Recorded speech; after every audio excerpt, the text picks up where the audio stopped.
bastard! He's always one step ahead.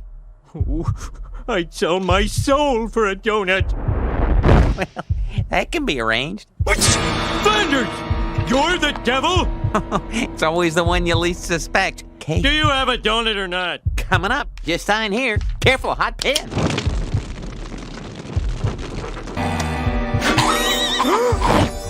Now remember, the instant you finish it, I own your soul. Have you ever wondered how a man could go from being a mediocre guitarist to a world-renowned blues legend almost overnight? Well, the story of Robert Johnson is just such a puzzle. In the early days, Johnson was just another struggling guitarist trying to make a name for himself in the world of blues. His performances were often lackluster, his skills mediocre at best. But then, something strange happened. Johnson disappeared from the public eye, almost as if he had vanished into thin air. No one knew where he had gone or why. Then suddenly, he reappeared after nearly a year, but he was not the same man. He was a changed musician, a guitarist with skills so profound that they were almost supernatural. His fingers danced on the guitar as if possessed, creating melodies that were hauntingly beautiful. His music touched the soul, and it was clear that Johnson was no longer an ordinary blues guitarist. But how did he acquire such extraordinary skills in such a short time? Well, whispers began to circulate about a peculiar event during Johnson's disappearance. It was said that Johnson had made a deal with the devil himself. The devil, it was said, took Johnson's guitar and tuned it. After playing it for a while, he handed it back to Johnson, who was then able to play like no other. In exchange for this unparalleled skill, Johnson had supposedly sold his soul. This story, as outrageous as it may sound, was believed by many, and it added an aura of mystery and intrigue around Johnson. He was now the king of blues, a musician whose skills were so extraordinary that they were thought to be supernatural. But his newfound fame and success came at a steep price. And just like that, Robert Johnson, the man who couldn't play a note, became the king of blues, only to join the infamous 27 Club. This club, notorious for its members who met untimely ends at the age of 27, was the final chapter in Johnson's strange and mysterious life. But that's a tale for another time. The 27 Club, a term that sends shivers down the spine, but what's the connection between this club and the devil? This group is a collection of artists, musicians, and actors who all tragically passed away at the young age of 27. The list includes some of the most iconic names in the world of arts and entertainment, each leaving a legacy that continues to inspire even after their untimely demise. One of the most intriguing aspects of this club is the theory that the success of its members was not solely due to talent or hard work. Rather, it's often whispered that they sold their souls to the devil for fame and success. Sounds like the stuff of horror movies, right? But if we delve a little deeper, the narrative becomes eerily persuasive. Take the story of Jimi Hendrix, a member of the 27 Club and considered one of the greatest guitarists in the history of rock music. Despite his undeniable talent, some believe that his meteoric rise to fame was a result of a devilish pact. Similar stories surround other members like Jim Morrison, Janis Joplin, and Kurt Cobain, all of whom achieved immense fame but were plagued by personal demons and met an untimely end at 27. But it's not just about the stories of these individual artists. There's a collective fascination with the 27 Club that transcends the individuals themselves. It's about the allure of living fast, dying young, and leaving a beautiful corpse. It's about the romanticization of self-destruction and the fine line between genius and insanity.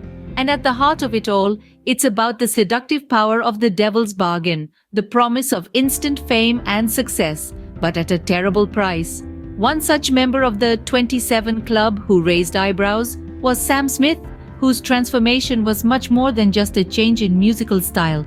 His journey into the realms of the macabre and the controversial has left many wondering whether he too made a pact with the devil, but that's a tale for another time. From crooning melodic tunes to performing what looked like a satanic ritual on stage, what happened to Sam Smith? Under the spotlight of fame, Sam Smith was once a beacon of soulful music, his angelic voice captivating audiences worldwide. His songs were a symphony of emotion, resonating with the hearts of millions. Then, all of a sudden, he vanished. No new music, no public appearances, No trace of the artist who had once been at the pinnacle of his career. The world waited with bated breath for his return. And return he did, but not as the Sam Smith we once knew. His comeback was marked by the release of his new song, Unholy. The melodic tunes were replaced with dark undertones, the lyrics filled with disturbing imagery. His performance on the stage looked less like a concert and more like a ritual. It was as if Sam Smith, the artist we once knew, had undergone an unholy transformation.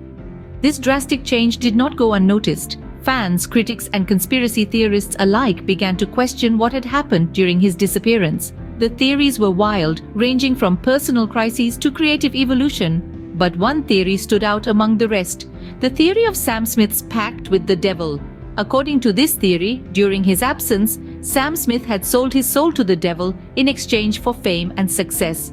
It was suggested that his new song, Unholy, was a testament to this pact.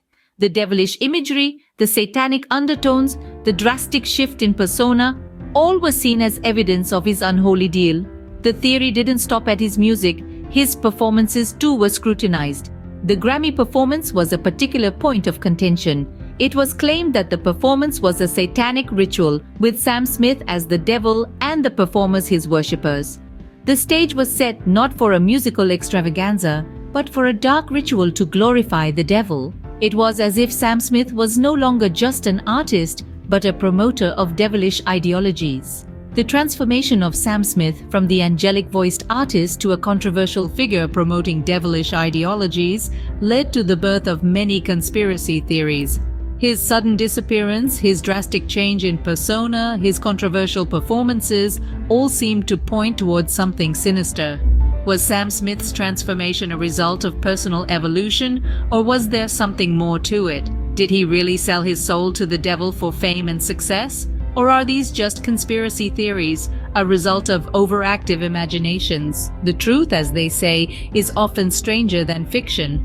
But until Sam Smith himself sheds light on these theories, all we can do is speculate. The transformation of Sam Smith, a once angelic-voiced artist, into a controversial figure promoting devilish ideologies, led to the birth of many conspiracy theories. Sam Smith and Robert Johnson aren't alone in this devil trade theory. Let's delve into other artists who supposedly made a similar pact. First on our list is Lil Nas X. This artist broke the internet with his chart-topping hit, Old Town Road, but it was his later work that stirred controversy. In the music video for Montero, Call Me By Your Name, Lil Nas X can be seen performing a seductive dance for the devil himself. This provocative visual, coupled with the song's Devil May Care lyrics, led many to speculate if Lil Nas X had sold his soul for his meteoric rise to fame.